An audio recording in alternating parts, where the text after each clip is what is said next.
全国3级警戒学校改造是线顶教学，对老师表示讲线顶教学毋有网络的问题，学生袂专心，这是一个大问题。因为伫咧教学现场随时会当甲囡仔险倒转来，毋过线顶教学却是真歹做甲到。3级警戒延长到7月12日，学校的线顶教学嘛继续延长到后热。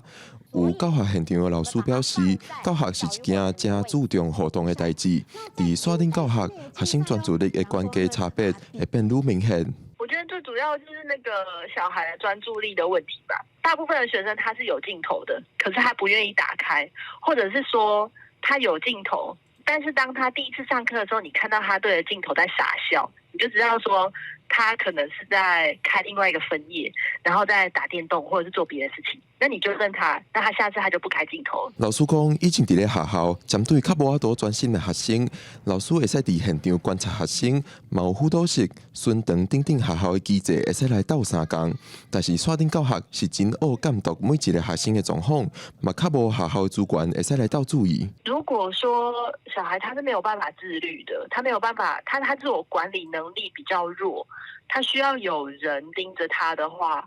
那在校园是可以做到，但是在家里，如果他是这样状况的小孩，他就没有办法学会自我约束啊。教育部讲，鼓励老师透过多元的教学方式来写学生的注意，嘛会使鼓励学生完成各款作品，提升学生的信心。老师讲，有一寡学生本身就较需要有人伫边仔对前对后，才有法度专心。真希望伫线顶教学期间，家长会使注意这款状况，但是家长是可能需要上班无用等等，这是无好解决。